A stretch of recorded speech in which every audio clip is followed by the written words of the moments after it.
Please, Abdul. Thank you, Jatin. Really pleasure to join this interesting group.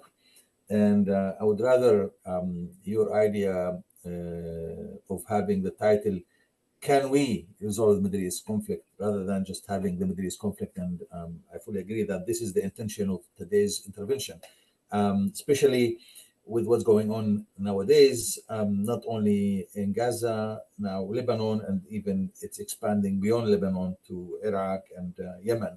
And hopefully it will not extend more. Now, I'm sure,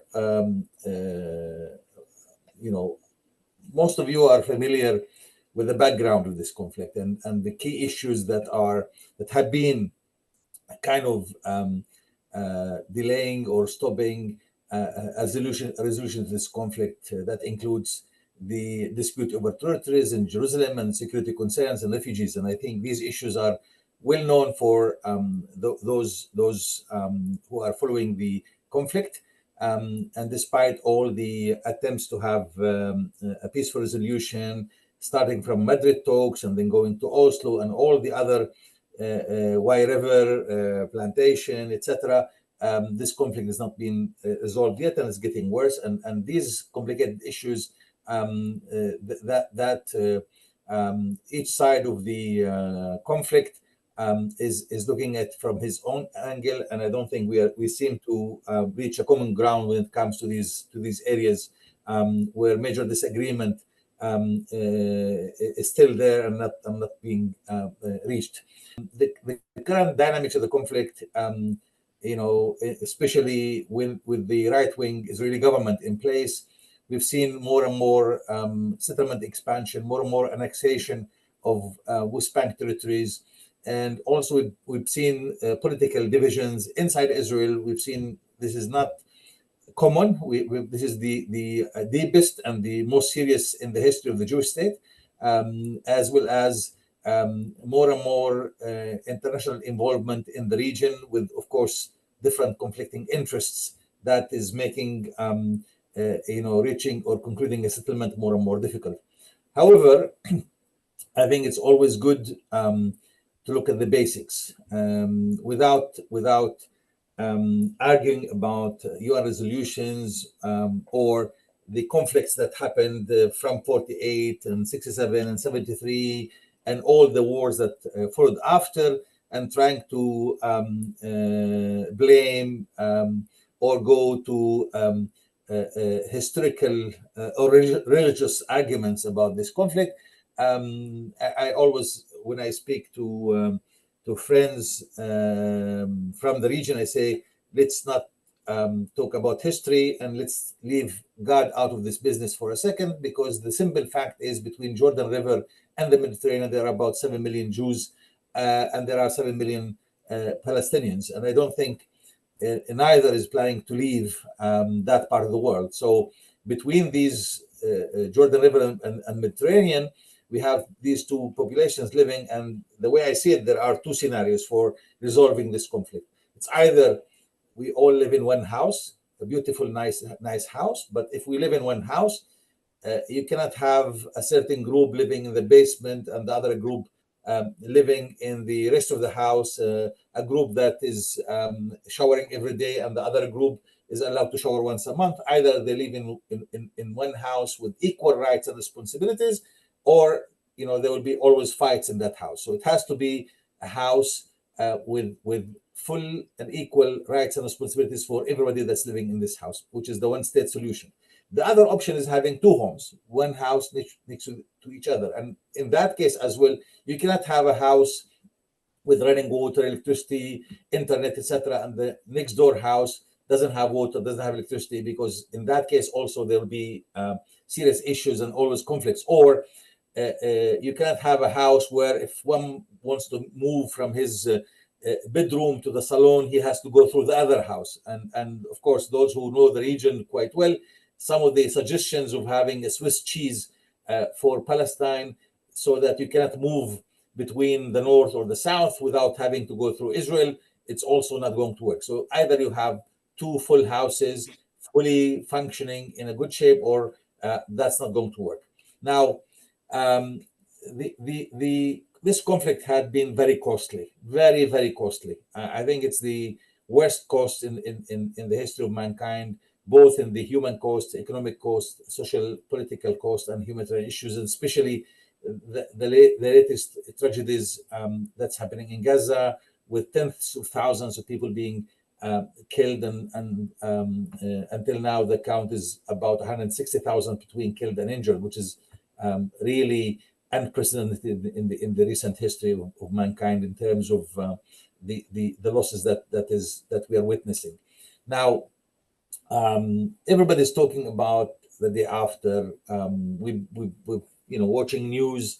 Everybody's talking about ceasefire and humanitarian aid and reconstruction, and unfortunately, none of that have been achieved, despite all what we hear on news, attempts from President Biden and other world leaders been talking and negotiating for the last 4 or 5 months just to have a ceasefire, and that's not been accomplished yet.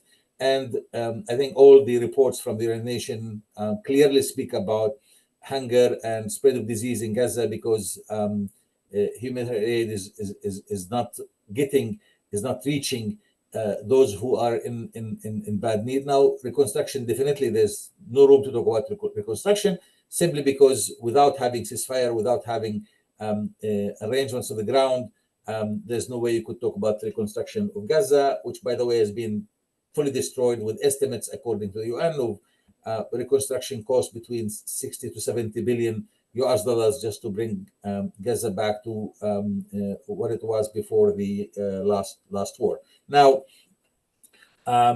the discussions have always been around the classical discussions, what's been tried until now for the past 30, 40 years is basically addressing these issues in terms of the settlements, the security arrangements, refugees, etc. But all of them have been addressed or looked at or approached based on bilateral aspects, which means Israeli Palestinian level, without really taking this issue to a different level or to a new angle, to a more innovative, disruptive approach. And I think that's why all the efforts have failed until now, because as long as you are addressing this is on a bilateral level, even the small issues become controversial, become explosive, and they blow up any agreement or any attempt to reach an agreement. And that's why what we are working on right now on an initiative at Palestinian is basically taking this level to a new issue, to a new level, to a new dimension, to a total disruptive approach that won't leave the issues on the table on the local level, on the bilateral level, but basically take it to a much higher level, which would make it resolving these these issues will become a byproduct once you look at the higher level, which I'll come to in a second. Now, you're all aware of the IMEC, the India, Middle East, Europe Economic Corridor that was signed in September in India last year during the G7 summit that was, and the G20 that was held in India. So the IMEC basically is connecting India via Saudi Arabia and Emirates, via Jordan, all the way to Europe. Obviously, the IMEC by itself will include not only the conventional cargo shipment, but even if you look at the cargo shipment, this will save like 40% of the time, because right now the only option available is going through the Suez Canal or go around Africa, which is even worse. But even compared to the Suez Canal, this is saving 40% of the time and 30% of the cost. Plus, as we have seen, the Suez Canal route has been severely affected because of the Houthis and because of the war.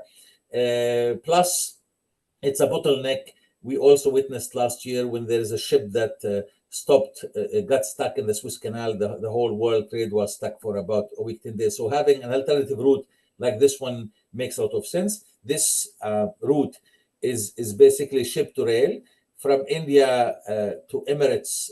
There's already an active ship and port activity. Now, the railroads within Emirates and Saudi Arabia is supposed to be done by the end of 2025, and then the new route from Emirates all the way to Haifa via Jordan. This is the plan, and from Haifa going all the way to Europe via Greece and Italy as well. Now, this route is not going to be only cargo, but it will also include hydrogen.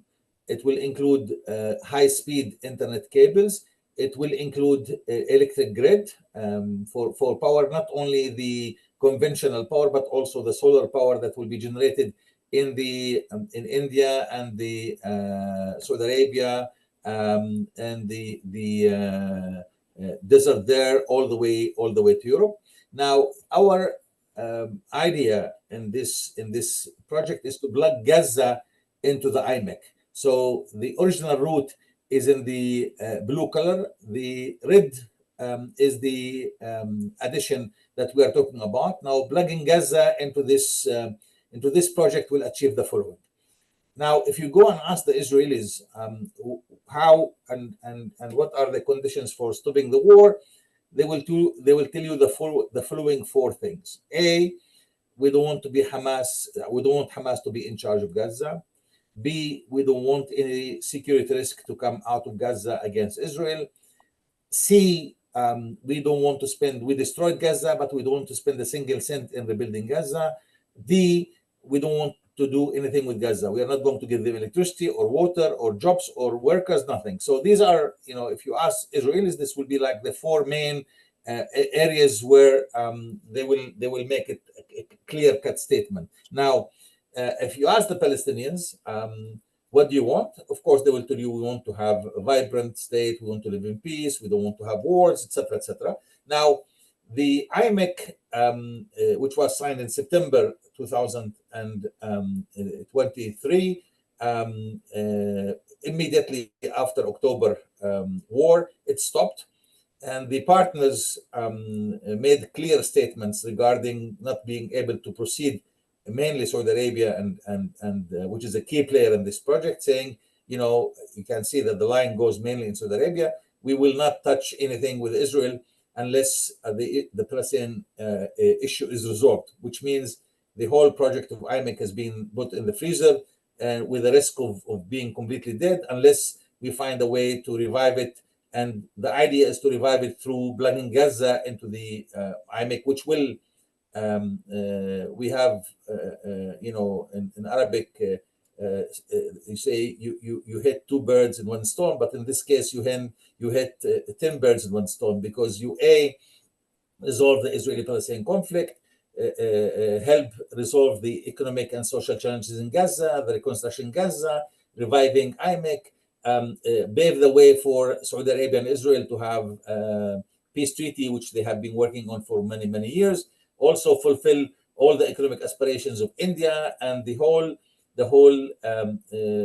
Indo-Pacific region with the Middle East, all the way to serving also the European interest. In addition, of course, we all know the American interests of de-risking China and reducing the influence of Russia or the reliance of Russia when it comes to energy supplies. Now, the IMEC, in our view, addresses what we call the decade after. Rather than talking about the day after, because the day after, as I mentioned, is basically we are stuck with the bilateral controversial issues. But if we go to IMEC, all the bilateral issues become small, become minor, and they will be an automatic byproduct or outcome of addressing the regional issues, because everybody would have a vested interest in a vibrant Gaza, a vibrant Palestine.